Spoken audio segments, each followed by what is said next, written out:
Avant de plonger dans cette histoire incroyable, pensez à vous abonner à la chaîne et à activer la cloche. Ici, chaque récit a quelque chose à dire, et vous ne voudrez pas en manquer un seul. La ville de Harrisonville était connue pour ses gratte-ciels étincelants et ses quartiers résidentiels huppés.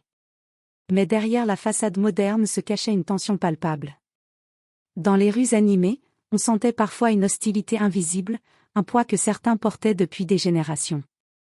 Daniel Harper, un policier en uniforme, marchait d'un pas assuré sur le trottoir, son regard glacial balayait la foule. Pour lui, chaque visage noir ou issu d'une minorité était un rappel de ce qu'il croyait être sa supériorité naturelle. Il aimait humilier ceux qu'il considérait comme inférieurs, que ce soit par des remarques, des contrôles injustifiés, ou simplement son air hautain. Dans son esprit, l'autorité de l'uniforme justifiait tout. Ce matin-là, Harper avait reçu un appel de son chef. Une foule s'était rassemblée sur Maple Street, près du parc central.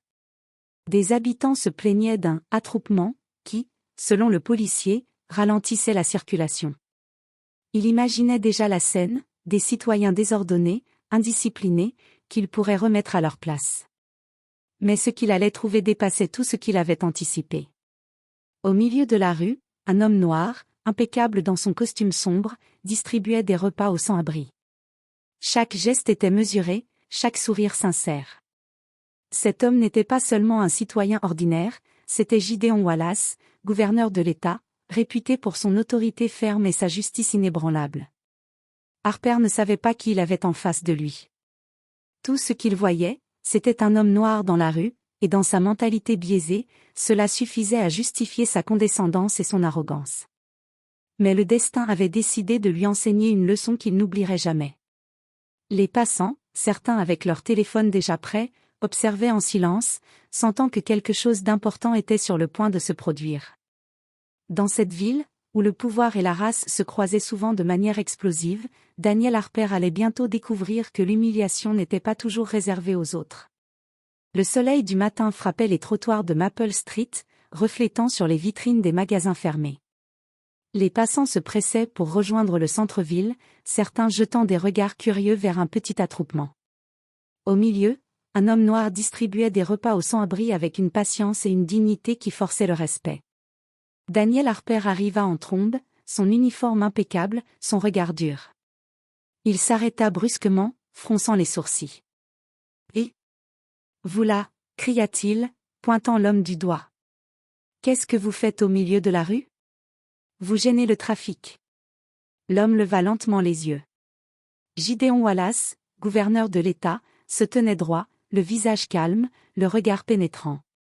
Il n'était pas du genre à s'énerver devant l'arrogance, mais son autorité était palpable. « Officier Harper, » dit-il d'une voix posée mais ferme, « je ne gêne rien et je respecte la loi. Il semblerait que ce soit vous qui abusez de votre autorité. » Harper éclata d'un rire sarcastique, secouant la tête avec mépris. « Et vous êtes qui pour me donner des ordres ?» Gideon fit un pas vers lui, sans hésitation, et posa sa main sur l'épaule du policier. Le contact ne dura qu'une seconde, mais il était suffisant pour que Harper sente un frisson parcourir son échine. Autour d'eux, les téléphones sortaient, capturant chaque instant. Les passants murmuraient, certains sortaient déjà leur téléphone pour filmer. « Vous croyez que votre uniforme vous rend supérieur, Harper ?» continua Gideon calmement, « mais le vrai pouvoir vient de votre intégrité et du respect que vous montrez aux autres. Chaque action que vous prenez est observée. Aujourd'hui, vous humiliez un citoyen, et vous êtes sur le point de découvrir que tout a des conséquences. » Harper serra les poings, rouge de colère et d'humiliation. Il voulait répondre, mais Gideon ne lui laissa pas le temps. D'un geste lent et déterminé, le gouverneur invita Harper à rejoindre les bénévoles pour distribuer les repas. « Allez, Harper. Montrez-nous que vous êtes capable de faire quelque chose de bien pour une fois, » dit Gideon avec un léger sourire. Harper hésita, l'air furieux, mais le regard des passants, la caméra des téléphones et l'autorité tranquille de Gideon le poussèrent à obéir. Il s'avança maladroitement, attrapant un plateau avec plus de gêne que de compétence. Chaque geste semblait amplifié par les regards qui pesaient sur lui. Alors que les premiers sans-abri se servaient, Harper réalisa, pour la première fois, qu'il n'était pas le maître de la situation. Le pouvoir qu'il croyait posséder n'était qu'une illusion face à l'intégrité et au calme d'un homme qui savait comment imposer le respect sans intimidation. Les murmures de la foule devinrent plus insistants, certains l'encourageaient silencieusement, d'autres le jugeaient. Harper sentait le poids du regard de la ville entière sur lui. Et dans ce silence lourd de jugement, Gideon Wallace restait là, observant, enseignant, et préparant la leçon la plus mémorable de la carrière de Harper. Harper tenait maladroitement un plateau de repas, rouge de colère et de honte. Autour de lui, les passants filmaient, murmuraient, et certains riaient discrètement. Gideon Wallace s'avança, calme et imposant, et se posta juste devant lui. « Officier Harper, commença-t-il, la voix claire et ferme, vous pensez que votre uniforme vous rend supérieur. Que vous avez le droit d'humilier et de rabaisser ceux qui ne vous ressemblent pas. Mais le vrai pouvoir, celui qui change les choses, ne s'achète pas avec un badge. Il se mérite par vos actions et votre respect pour les autres. » Harper ouvrit la bouche pour répliquer, mais les regards de la foule le firent taire. Chaque caméra de téléphone, chaque œil fixé sur lui semblait peser une tonne. Gideon continua, calmement, mais chaque mot résonnait comme un coup de marteau.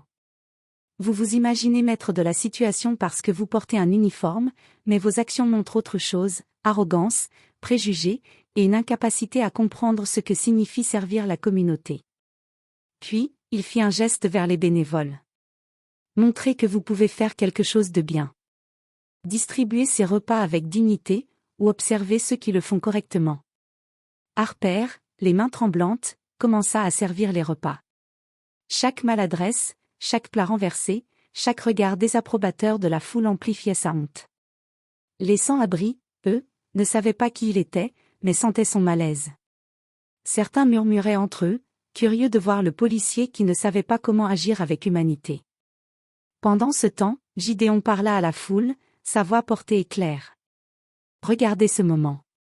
Ce n'est pas une humiliation gratuite. C'est un rappel que le respect et la dignité ne s'imposent pas par la force.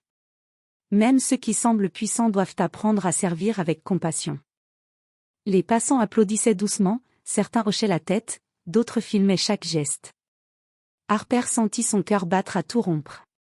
Il avait été confronté à sa propre arrogance de la manière la plus publique possible. Puis Gideon s'approcha à nouveau, posant une main sur l'épaule de Harper, cette fois avec un mélange de fermeté et de patience. Aujourd'hui, Harper, vous avez eu un aperçu de ce que signifie être réellement responsable. Il est encore temps de changer, de devenir quelqu'un que les autres respectent pour ses actions et non pour son uniforme. Harper baissa les yeux. Pour la première fois de sa vie, il se sentit vulnérable. La honte publique était amère, mais elle venait avec une leçon qu'il ne pourrait jamais oublier. La foule, silencieuse maintenant, attendait sa réaction. Harper savait qu'il ne pouvait plus ignorer ce moment. Et dans cette rue de Harrisonville, face à des centaines de témoins, le policier arrogant réalisa que son pouvoir apparent n'était qu'une illusion. Le vrai pouvoir appartenait à ceux qui agissent avec justice, courage et dignité. Le soleil avait commencé à descendre, et les ombres s'allongeaient sur Maple Street. Harper continuait à servir les repas, maladroitement, ses mains tremblantes. Chaque geste maladroit semblait amplifié par les caméras des passants, qui filmaient avidement chaque instant. Gideon Wallace s'éloigna quelques pas, observant calmement, puis interpella Harper. « Harper, regardez autour de vous.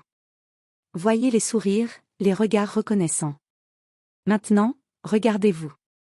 Chaque erreur que vous faites montre ce que vous auriez pu devenir si vous aviez choisi de servir plutôt que d'humilier. » Le policier sentit une vague de honte l'envahir. Jamais il n'avait été confronté à une telle humiliation, et surtout jamais devant autant de témoins. Les passants commençaient à murmurer, certains le soutenaient avec des encouragements prudents, d'autres exprimaient ouvertement leur mépris. Les téléphones continuaient de tourner, capturant ce moment qui allait bientôt faire le tour de la ville.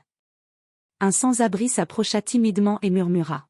« Merci, merci à vous, même à lui. » Harper baissa les yeux. Ce simple merci, adressé à lui malgré son comportement antérieur, fit résonner quelque chose au fond de lui. Pour la première fois, il sentit le poids de ses actions, non pas comme un simple rappel de règles, mais comme une leçon morale qu'il devait intégrer. Gideon s'avança à nouveau et posa une main ferme mais calme sur son épaule. Vous voyez, Harper, le vrai pouvoir n'est pas celui qui intimide, qui humilie, ou qui rabaisse. Le vrai pouvoir est celui qui élève, qui protège et qui inspire.